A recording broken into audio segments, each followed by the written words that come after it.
यहाँ पे काम नहीं रहा ना, मैं भी काम। आप भी कब उठा लोगे? उस टाइम मैं आपको व्हाट्सएप पे दिखाऊंगा। मतलब जो विधवा, जो बच्चा जो कह रहा है, तो मतलब वीडियो में जो कोई भी चल रहा है झूठ चल रहा है, सब झूठ है। पहले जो घर के अंदर सांप है उनको मारना जरूरी है। जब से पहलगाम घटना घटी है 22 अप्रैल, उसके बाद काफी सारे जर्नलिस्ट घाटी में जाकर के घाटी की लोगों के बीच में जो बातचीत है वो सब हमारे बीच में ला रहे हैं, वहाँ की रिपोर्टिंग्स हम सबके बीच ला रहे हैं।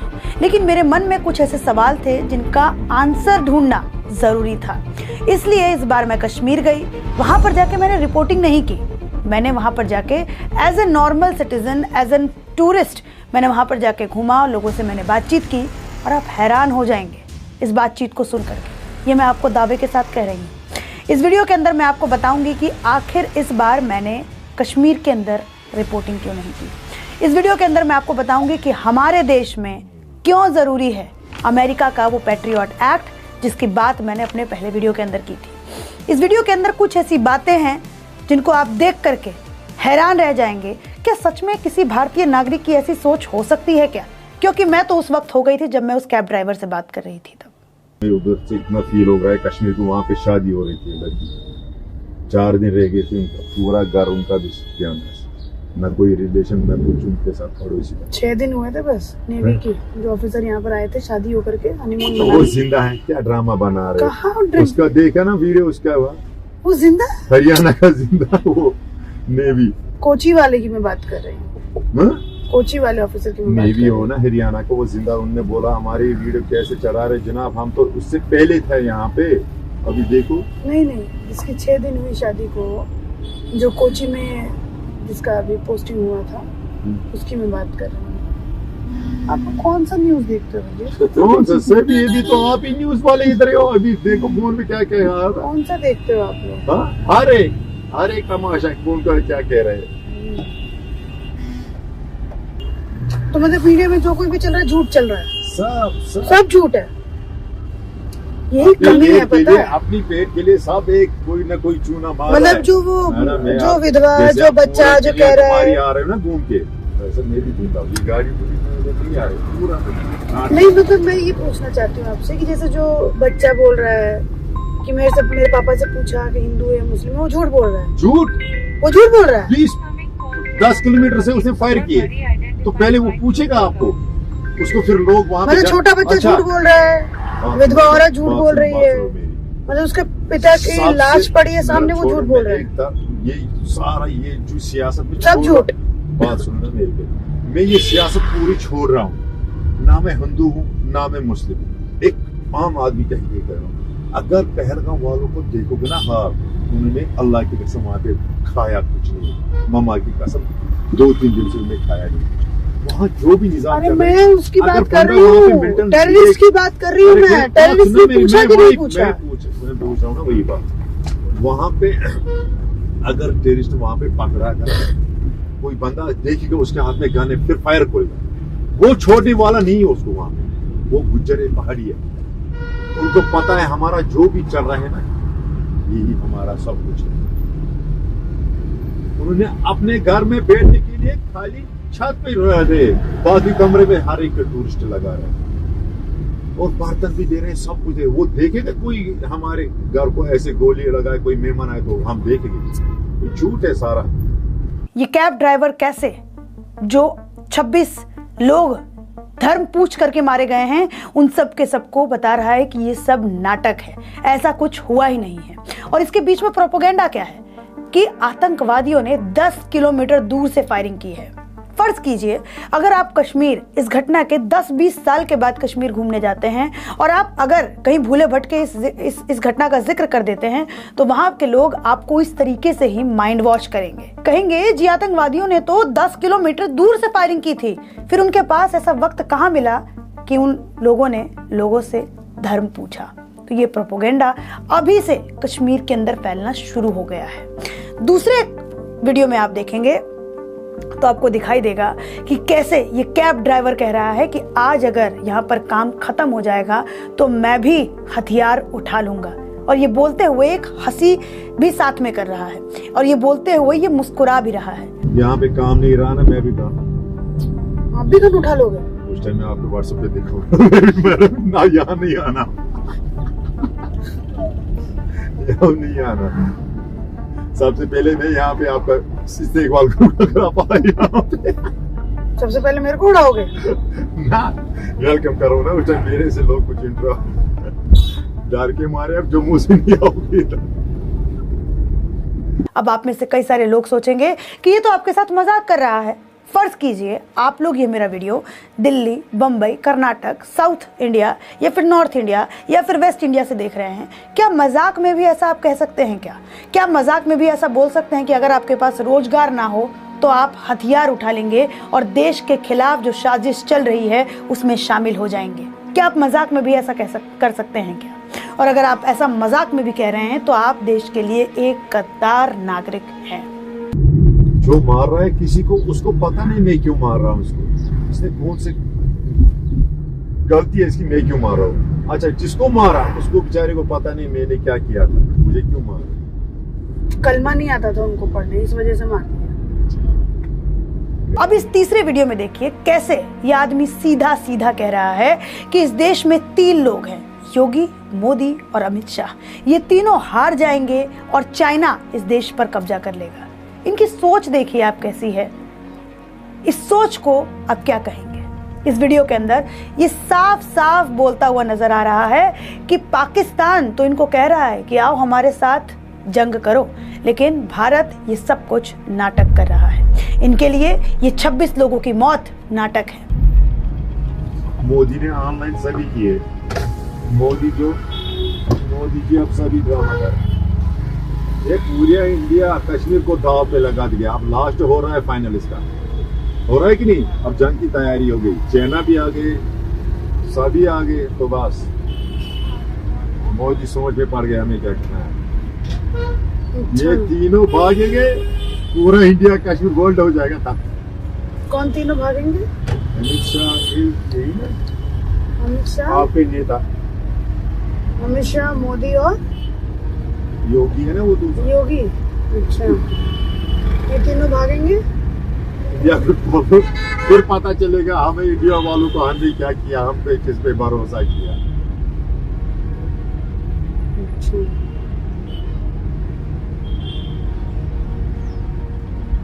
2 दिन से पूरी लाइन ऑफ कंट्रोल पे, जहां आप गए ना वहां पे इतनी हालात खराब है कहने की बात नहीं। इनके लिए ये जो 26 लोगों को धर्म पूछ कर मारा गया है, ये सब का सब नाटक है। जब मैंने इनसे पूछा कि आप इंडियन इकोनॉमी के बारे में क्या जानते हैं, आप चाइना के इकोनॉमी को तो कह रहे हैं कि वो सुपर पावर है, लेकिन आप इंडियन इकोनॉमी पे क्या बोलेंगे? तो इसने कहा कि इंडियन इकोनॉमी तो दिन प्रतिदिन नीचे गिरती जा रही है, लेकिन वहीं दूसरी तरफ ये आदमी ये भी बोलता है कि यहाँ पर टूरिज्म पिछले 2-3 सालों में काफ़ी ज़्यादा बढ़ा, जिसकी वजह से हमारा रोजी रोजगार चल रहा है, और अगर ये बंद हुआ तो मैं अंत में बंदूक उठा लूंगा। चाइना क्या करेगा? चाइना तो लास्ट पे लेगा ना, कश्मीर चाइना ही, कश्मीर चाइना ये लेगा लास्ट पे, चाइना खाएगा कश्मीर बस। जब बचेगा कोई यहाँ पे, जब अपने इंडिया में कोई बचेगा तो वो चाइना राज करेगा। इसे कौन बताता है आप लोग? ये हमारी सियासत बता रही है यहाँ की क्या हालात हो रही है। क्यों पाकिस्तान को सपोर्ट कर? अगर पाकिस्तान दहशतगर्द मुल्क है तो चाइना क्यों सपोर्ट कर रही है? मैडम उस बारे में बोलना आप। किस बारे में? चाइना क्यों सपोर्ट कर रहा है फिर पाकिस्तान का? भीख देता है ना पाकिस्तान को, गुलाम तो बना के रखता है। उसकी लालच होगा ना, बिना लालच कौन देगा भीख? सही है बात कि नहीं? ये भी पॉइंट है कि नहीं? क्योंकि इंडिया ग्रोइंग इकोनॉमी हो रही है, यहाँ पे कंपनी आ रही है, चाइना को छोड़ के यहाँ पे आ रही है, तो इस वजह से वो चाहते हैं कि यहाँ पे। अरब वालों ने कहा अगर दुनिया में है कोई सुपर पावर जिनका सब कुछ चलता है, चाइना सबसे ऊपर जा रहा है। और इंडिया के बारे में पढ़ते हैं कि नहीं? नीचे जा रहा है। और क्या, ये क्यों डर रहा है हमारा इंडिया? इतने सामान लेके इतना क्यों डर रहा है? पाकिस्तान बोल रहे तब से हम सुन रहे थे जंग, अब हम बोल रहे हैं इधर से जंग के लिए हम तैयार हैं, तो क्यों इंडिया ने चुप करके बैठा?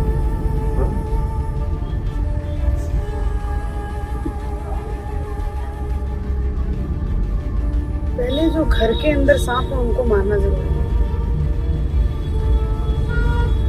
ये पनाह लोग हैं जनाब, मैडम।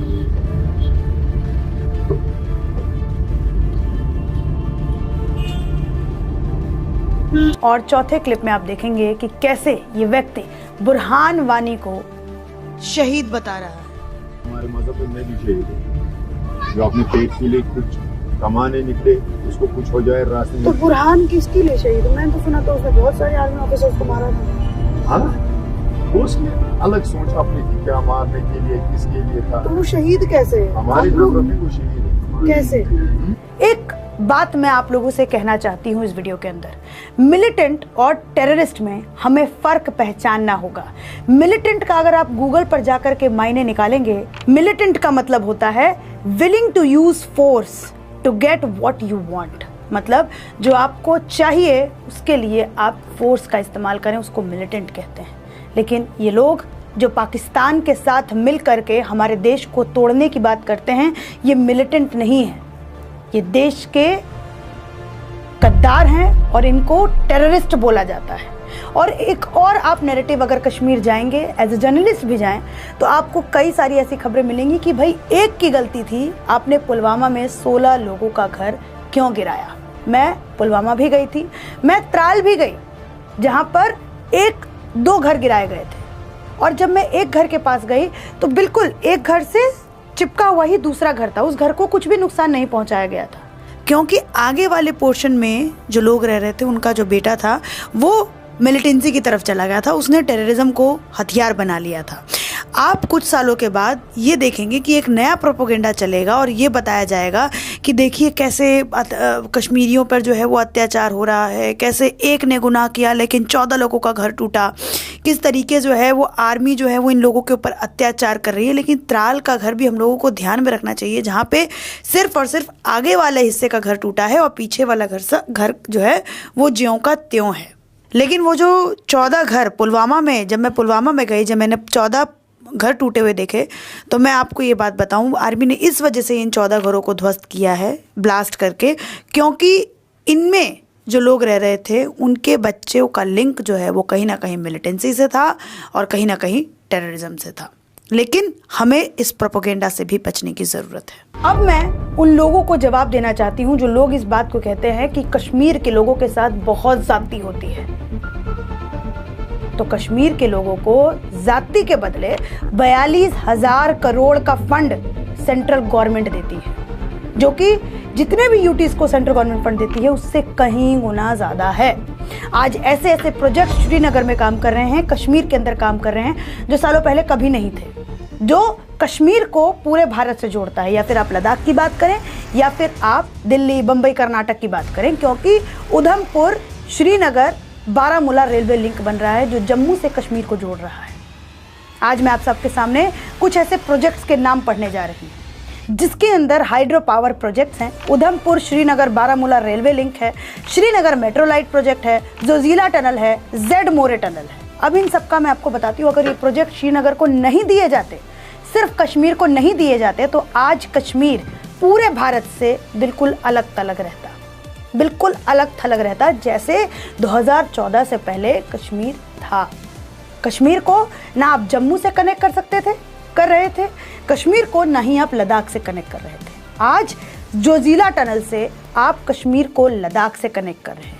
आप उधमपुर श्रीनगर बारामूला रेलवे लिंक से जम्मू को श्रीनगर से कनेक्ट कर रहे हैं। मतलब अगर जो व्यक्ति, जो इंसान एयर टिकट्स को अफोर्ड नहीं कर सकता, वो रेलवे के टिकट्स को अफोर्ड कर सकता है, वो भी आज कश्मीर में जाकर के कश्मीर के टूरिज्म को बढ़ा रहा है, जिससे वहाँ के लोगों को रोज़गार मिलता है। आज जब मैं कश्मीर में गई और वहाँ पर जाके मैंने टूरिज्म का हालत देखा, जब मैंने लोगों से बात किया तो उन लोगों ने मुझे बताया कि मैडम आज से 2 दिन पहले आपको यहाँ पर कैब नहीं मिलती, आपको कैब नहीं मिलती जो आपको एयरपोर्ट से आपके होटल तक पहुंचा पाती, क्योंकि हम सब के सब टूर एंड ट्रैवल में काम करते हैं और उसमें हम एक मोटा पैसा कमाते हैं। जैसे आपका कैब है, तो जैसे बुकिंग्स, सुबह से कितनी बुकिंग्स ली आपने? आज सुबह से मैंने ली लगभग 5-6 बुकिंग। 5-6। और जैसे टूरिस्ट बहुत सारे थे तब कितनी बुकिंग्स ले लेते? तब तो हम बुकिंग नहीं लेते, तब तो हमारा काम चलता है बस टूरिस्ट के साथ। अच्छा, तब बुकिंग ही नहीं लेते?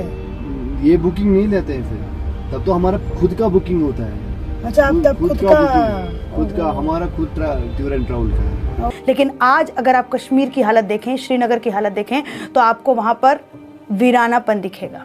मैं जब वहाँ से वापस आ रही थी कश्मीर से, जब मैं फ़्लाइट से वापस आ रही थी, तो रात के वक्त मुझे फ़्लाइट पूरी की पूरी खाली मिली, जिसकी फ़ोटोज़ भी मैं आपको दिखा रही हूँ। तो अगर ये सारे फैसिलिटी अगर सरकार आपको नहीं देती तो आपके ऊपर जुल्म होता, लेकिन आज कश्मीर के लोगों के ऊपर जुल्म नहीं हो रहा है, ये मैं खुद आपसे कह रही हूँ। लेकिन हाँ, जब मैं ऐसे कैब ड्राइवर की बात सुनती हूँ तो मुझे लगता है कि जैसे मोदी जी ने सेना को खुली छूट दी है कि आपको पाकिस्तान के साथ जैसे बदला लेना है आप वैसे बदला लीजिए, वैसे ही हमारी सरकार को, हमारी आर्मी, मिलिट्री, BSF सबको खुली छूट देनी चाहिए कश्मीर के अंदर कि आप वहाँ पर कुछ भी कर सकते हैं। आप किसी भी तरीके से मिलिटेंसी को ख़त्म कीजिए, आप किसी भी तरीके से टेररिज्म को ख़त्म करिए। और ऐसे जो सोच पनप रही है, जो कहते हैं कि अगर हमें टूरिज्म नहीं मिलेगा, हमें काम नहीं मिलेगा, तो हम बंदूक उठा लेंगे। इसी के साथ मैं अपनी बातों का समापन करना चाहती हूँ और एक बात आप सभी से कहना चाहती हूँ। अब कश्मीर का उपाय बहुत ज़रूरी है। कश्मीर में ऐसे कानूनों का आना बहुत ज़रूरी है। कश्मीर में आर्मी को फ्री हैंड देने की बहुत ज़्यादा ज़रूरत है, क्योंकि हमारा टैक्स का पैसा कश्मीर में जाता है और वहाँ के डेवलपमेंट पे लगता है। जब ऐसी कोई घटना सामने आती है तो सरकार की तरफ से टूरिज्म बंद कर दिया जाता है, क्योंकि आम लोगों की जान को खतरा है। आज कश्मीर के अंदर अगर आप टूरिस्ट प्लेस की अगर आप सर्च करें तो सब के सब अभी स्थगित कर दिए गए हैं, बंद कर दिए गए हैं, क्योंकि वहाँ पर इंटेलिजेंस की ऐसी रिपोर्ट आई है कि अभी भी वहाँ पर खतरा है। लेकिन हम जैसे देश के नागरिक जिनका टैक्स का पैसा कश्मीर में लगता है, हम लोग चाहते हैं कि आर्मी को फ्री हैंड दिया जाए, हमारी जो सिक्योरिटी फोर्सेज हैं उनको फ्री हैंड दिया जाए और वो ऐसे मानसिकता वाले लोगों से अच्छे से निपटे, क्योंकि हमारा पैसा कश्मीर के प्रोजेक्ट्स में लग रहा है। आप लोग क्या कुछ कहना चाहते हैं मेरी इस रिपोर्ट पर ज़रूर कमेंट सेक्शन में जाके बताइए। Thank you so much.